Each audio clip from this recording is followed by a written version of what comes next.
Jom belajar bersama, jom belajar bersama, bersama Ustazah Ira.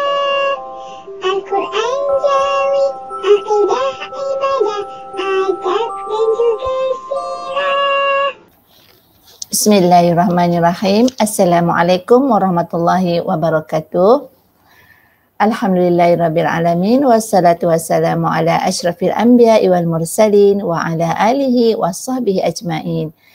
Ya, Alhamdulillah ya, kembali lagi bersama Ustazah Ira. Jadi, apa khabar semua anak-anak murid Ustazah? Harapnya semuanya sihat ya di cuti PKP ni. InsyaAllah walaupun kita tidak bersemuka, Ustazah sentiasa bersama anak-anak semua di alam maya ya untuk memberikan perkongsian ilmu bersama-sama. Baiklah. Jadi pada hari ini Ustazah akan teruskan pembelajaran bagi tahun 5 iaitu bidang ibadah. Jadi sebelum kita mulakan, elok kita membaca doa terlebih dahulu. Ikut bacaan Ustazah. Bismillahirrahmanirrahim. Allahumma aftah alaina hikmataka wanshur alaina min khazaini rahmatika ya arhamar rahimin. Wahai Tuhan kami, bukakanlah ke atas kami hikmahmu dan bentangkanlah ke atas kami gedung rahmatmu. Wahai Tuhan kami yang maha pengasih. Amin. Baik, Alhamdulillah. Jadi harap anak-anak semua bersedia ya dengan buku teks, dengan alat tulis ya, dengan buku tulis dan duduk dengan tenang, sopan ya, duduk tempat yang selesa untuk belajar. Baik. Jadi kita teruskan apa yang Ustazah nak ajar pada hari ini. Cuba lihat gambar apa ni. Gambar apa ni? Masjidil Aqsa ya. Masjidil Aqsa ni merupakan satu tumpuan lah umat Islam ya, sebab di sini merupakan kiblat pertama kita. Baik. Dan di mana letaknya masjid ni? Di Palestin. Ya betul ya. Sekarang isu di Palestin harap cepatlah terungkai ya. Baik. Kita lihat apa tujuan Ustazah tunjuk gambar masjid ni. Mesti ada tujuan dan ada kaitan dengan tajuk yang Ustazah akan sampaikan nanti. Baik, cuba lihat ni gambar apa ni? Ya, solat. Ya, solat di mana? Di masjid ya. Jadi solat ni duduk jarak-jarak ni, solat apa ni? Kalau di masjid mestilah solat berjamaah. Kenapa jarak-jarak ni? Sebab sekarang waktu PKP tak boleh rapat-rapat ya, ada penjarakan sosial walaupun kita menunaikan ibadah solat di masjid ya. Baik. Tajuk yang Ustazah nak sampaikan pada hari ini ialah ada kaitannya iaitu solat berjamaah. Ya. Tajuknya solat berjamaah membentuk kekuatan ummah. Ya. Kenapa solat berjamaah membentuk kekuatan ummah? Nanti Ustazah akan jelaskan. Ada kepentingan dia ya. Baik, kita teruskan. Okey. Ini merupakan bidang ibadah ya bagi anak-anak murid Ustazah tahun 5. Ya.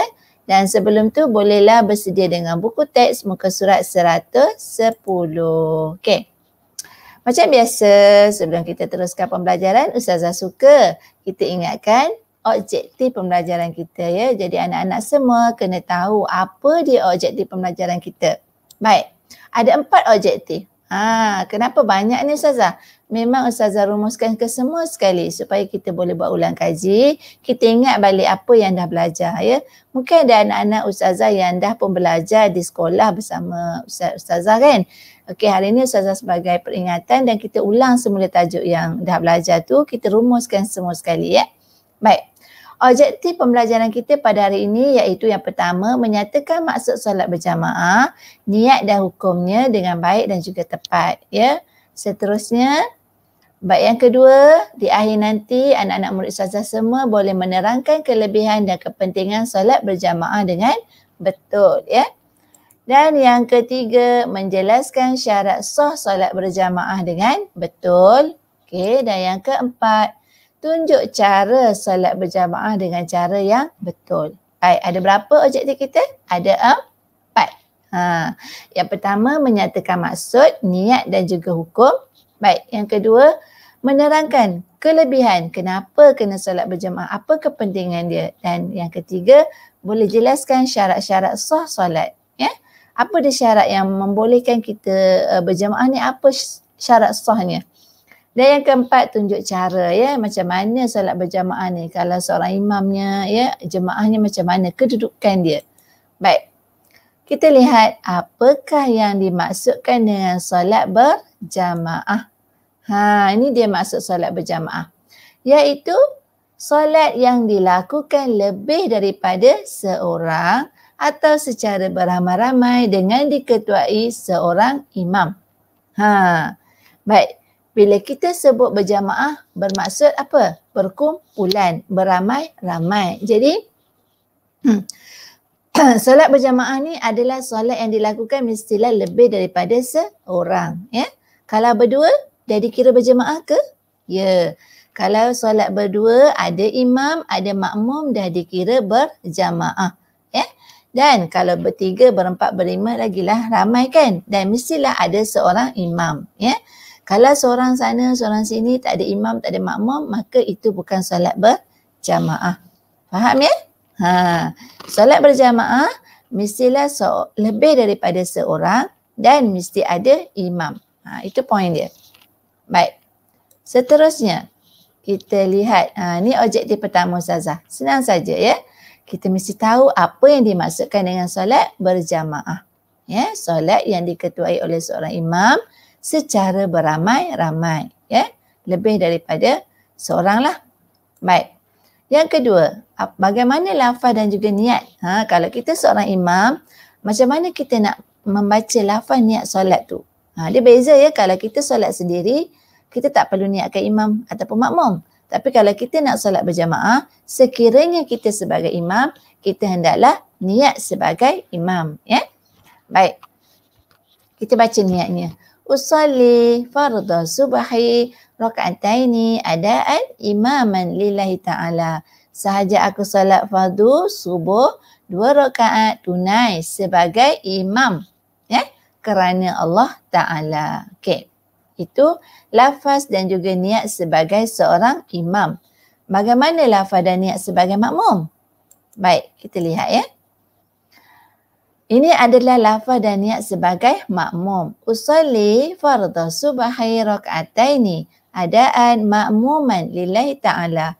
Sahaja aku solat fardu subuh 2 rakaat tunai sebagai makmum kerana Allah Ta'ala. Jadi anak-anak Ustazah kena fahamlah apa kedudukan anak-anak, ya, sebagai imam ataupun sebagai makmum.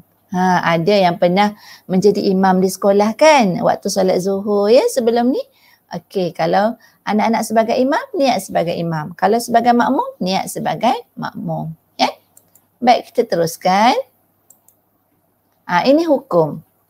Apa hukum solat berjamaah ni? Ada 2 hukum dia. Yang pertama, hukum fardu kifayah bagi solat fardu. Ya.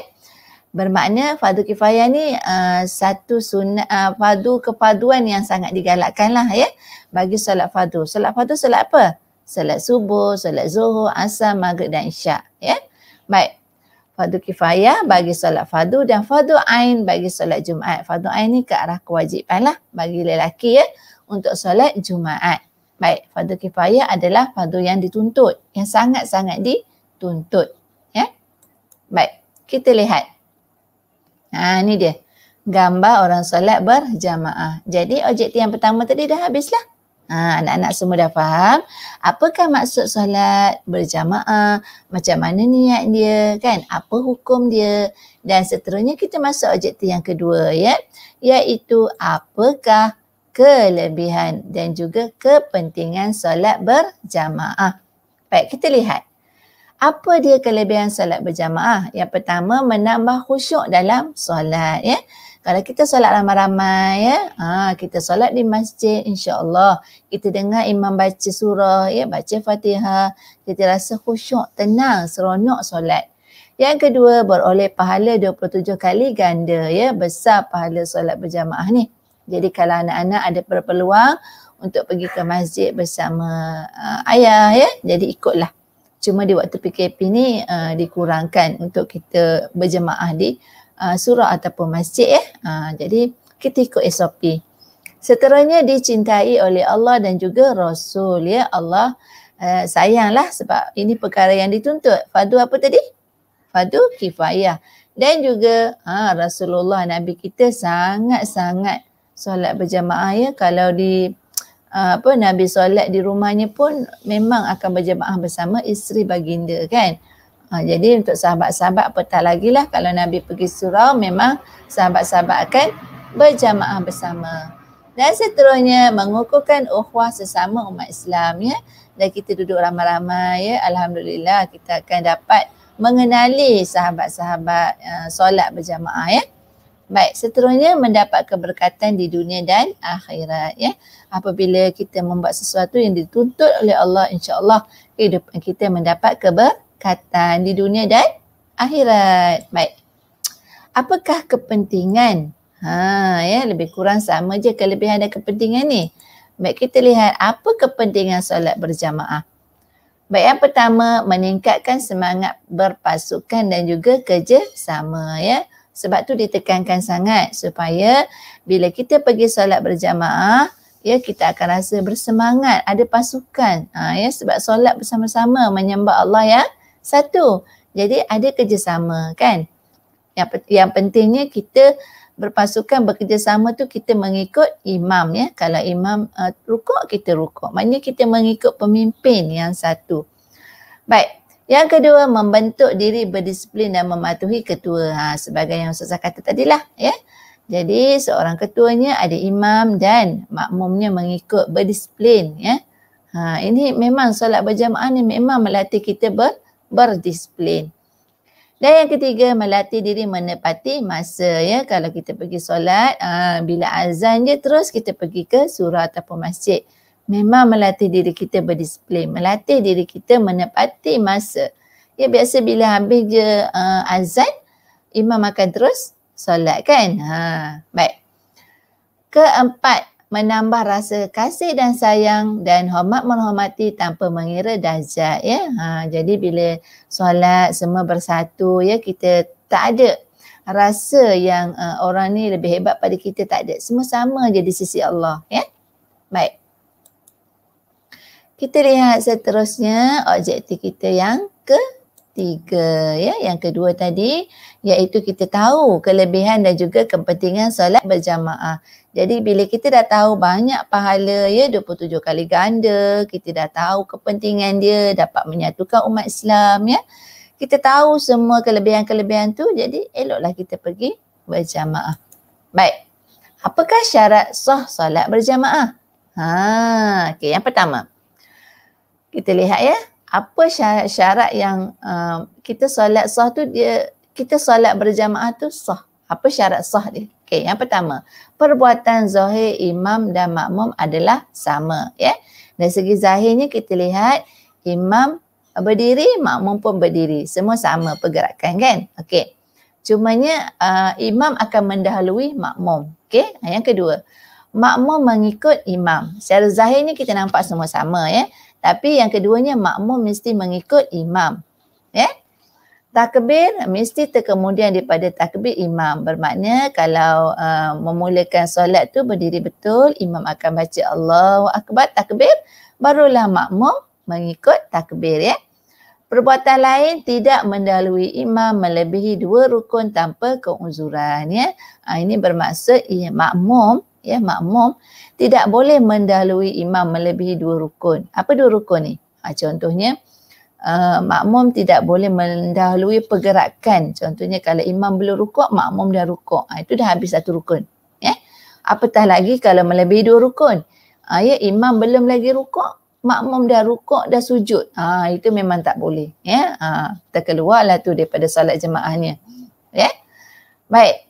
Yang ketiga, makmum mengetahui pergerakan imam. Ini pentinglah ya. Bila kita solat berjamaah dalam masjid, pastikan makmum nampak pergerakan imam. Kalaulah makmum tak nampak tapi makmum nampak makmum lain bergerak, maknanya makmum duduk di belakang sekali, dia nampak makmum yang di depannya bergerak, itu dikira boleh lagi. Ya, jangan terlalu jauh sehingga kan terlindung dengan dinding sampai makmum tak nampak langsung pergerakan imam. Itu tak boleh. Baik. Seterusnya, makmum dan imam berhimpun dalam satu tempat tanpa berpisah. Ini macam Ustazah kata tadilah. Ya, duduk dalam masjid, duduk dalam surau, dalam satu tempat. Tak boleh ada terpisah, tak boleh ada dinding yang memisah. Baik. Kalau tirai, boleh ya. Biasanya kalau dekat masjid kan kita nampak tirai untuk orang perempuan kan. Itu biasa, masih nampak lagi bayang-bayang imam kan. Baik, yang kelima. Makmum tidak tertinggal daripada mengikut pergerakan imam sebanyak 2 rukun tanpa keuzuran atau 3 rukun panjang dengan keuzuran. Ya. Bermakna kat sini, makmum memang tak tertinggal mengikut pergerakan imam sebanyak 2 rukun. Ya. Jadi tak boleh terlalu banyak ketinggalan. Itu maksud dia. Ataupun 3 rukun dengan keuzuran. Ya. Baik. Jadi yang keenam, perbuatan sunat makmum dan imam tidak bercanggah secara ketara kecuali kunut. Ya. Perbuatan sunat. Dalam solat ni kita ada perbuatan sunat. Kan? Ada rukun, ada perbuatan sunat. Ya. Kita ada rukun solat, kita ada sunat. Sunat apa? Sunat abaat dengan sunat hayat kan. Jadi perbuatan sunat makmum dan juga imam tu tak bercanggah. Maknanya tidak terlalu perbezaan antara kedua-dua makmum dan imam. Baik. Kita lihat seterusnya. Apa lagi syarat-syarat dia? Yes, sekejap Ustazah. Lihat satu lagi. Ada lagi syarat dia. Solat berjamaah. Yang ketujuh, makmum berniat mengikut imam. Ini memang syarat je lah. Kalaulah makmum tu tidak berniat, dia tak niat pun untuk solat berjamaah, maka tak dapatlah pahala berjamaah kan. Yang ke-8, makmum yakin solat imam itu sah. Ya? Jadi makmum ni, kalau pergi ke masjid ya, ataupun rakan-rakan kita lah memang yakin dia tu memang betul lah imam. Ya? Biasanya imam ni adalah orang yang berilmu, yang warak, yang banyak pengetahuannya tentang agama. Ya? Jadi kalau orang yang jahil boleh tak jadi imam? Tak boleh lah kan. Okay. Yang ke-9, solat imam bukan dalam kategori solat yang wajib diulang. Maksudnya solat imam tu kalau solat zuhur, dia tak ulang yang kedua. Ya, maknanya bukanlah solat yang diulang untuk kali kedua. Itu maksud dia. Ya. Okey, yang ke-10, martabat imam dari sudut jantina tidak kurang daripada makmum. Ya, itu maksudnya kalau perempuan memang tak bolehlah menjadi imam kepada lelaki. Ya.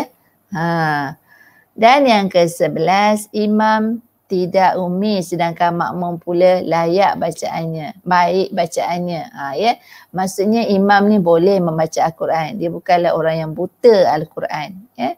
Kalaulah makmum lebih baik bacaan daripada imam ni, macam silap sikit lah. Ya. Biasanya imam tu macam Ustazah bagi tahu tadilah. Ya, dia memang berkelayakan dan memang sahlah boleh membaca Al-Quran. Ya. Baik. Dan yang ke-12, imam yang diikuti tidak mengikut imam lain. Ya. Imam yang kita ikut tu dia tak maksudnya dia tidak solat mengikut imam lain pula. Ya. Baik. Kita lihat. Seterusnya. Kita nak lihat bagaimana tata cara kedudukan solat berjamaah. Ya, kita cuba lihat gambar yang pertama ni.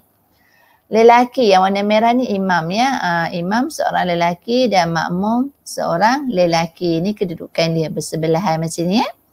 Dia bezakan ni tapak kaki ni je. Sedikit sahaja. Baik. Yang ni seorang imam lelaki dan seorang makmum perempuan. Okey. Jadi jaraknya jauh sikit. Yang ini perempuan dan semua perempuan ya. Seorang imam perempuan dan yang perempuan semua dekat sahaja.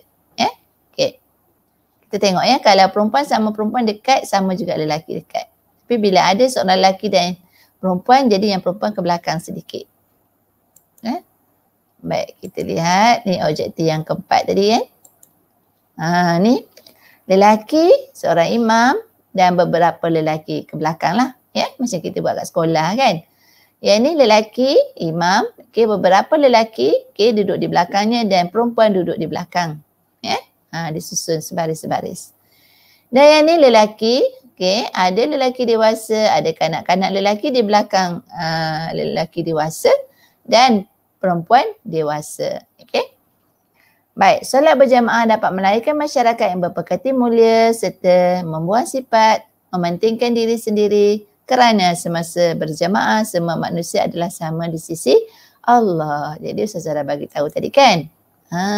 Baik. Hai, baik.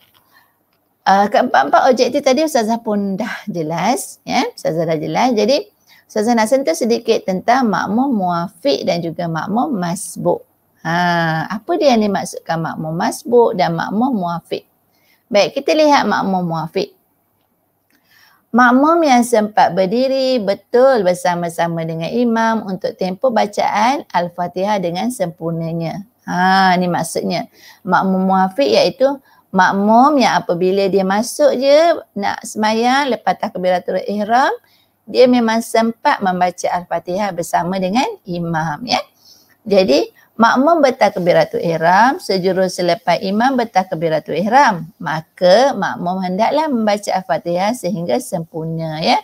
Ni tak ada masalah lah, ya. Bila imam Allahu Akbar, imam baca Al-Fatihah, makmum masuk. Dan bila makmum bertakbiratul ihram, makmum sempat membaca surah Al-Fatihah bersama-sama dengan imam tadi, ya.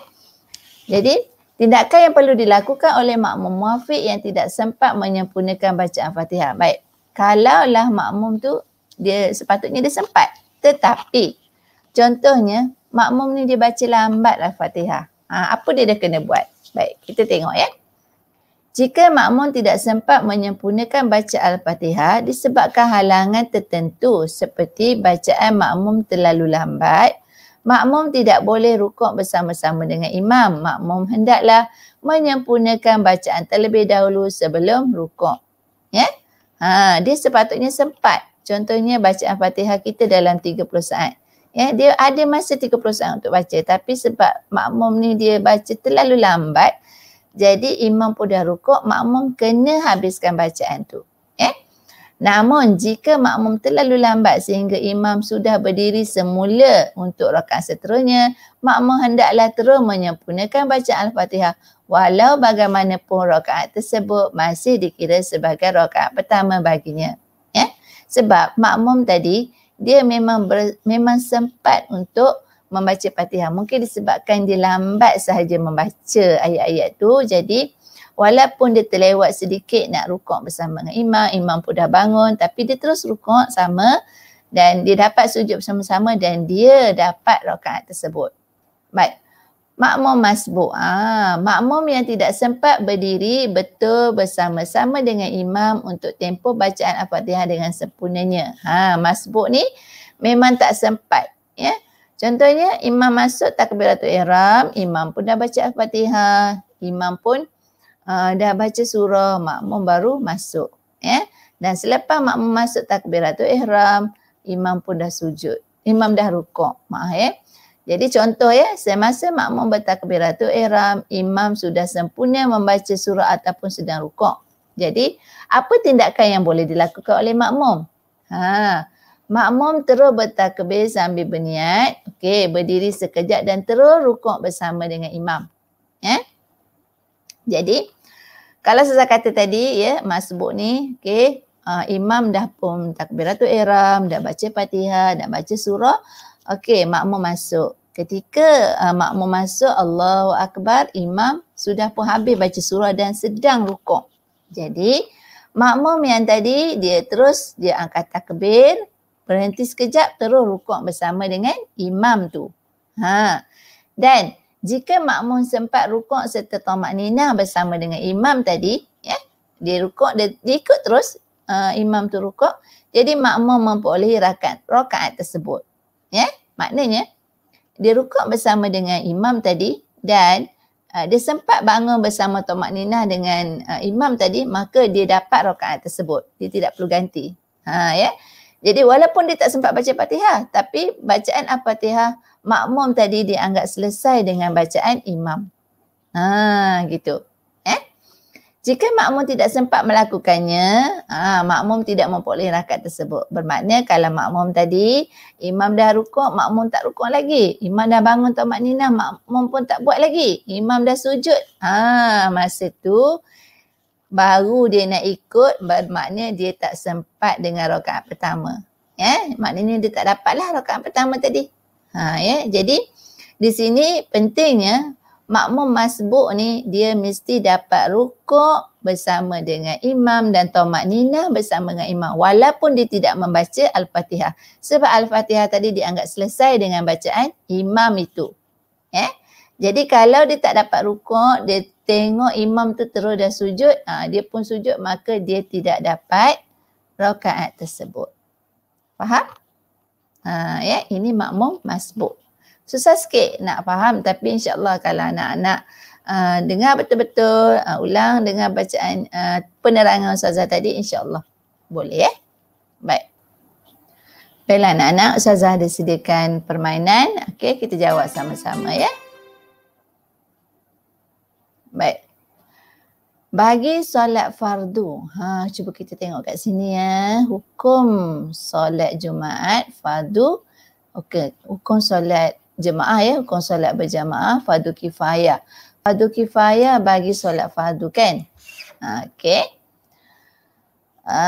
Kita tengok hukum solat jemaah ni bagi solat Jumaat adalah fardu ain. Bagi solat Jumaat pada fardu ain.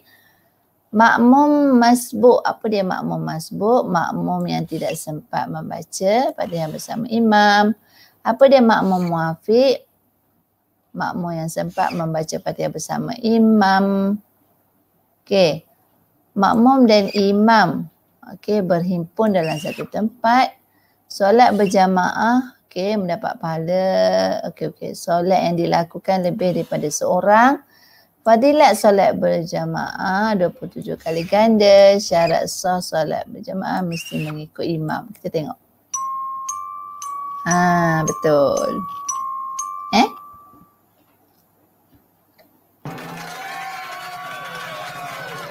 Baik. Saya harap anak-anak semua faham apa yang dimaksudkan dengan solat berjamaah. Jadi sama-samalah kita tunaikan solat berjamaah InsyaAllah kalau tak boleh buat di masjid, kita buat di mana? Di rumah bersama dengan keluarga.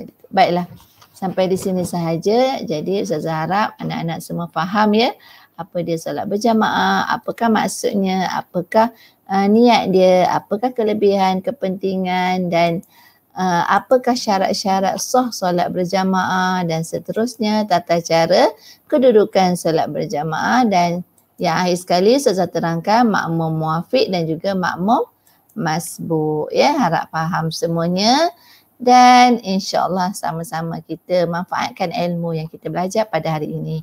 Sekian daripada Ustazah. Assalamualaikum warahmatullahi wabarakatuh.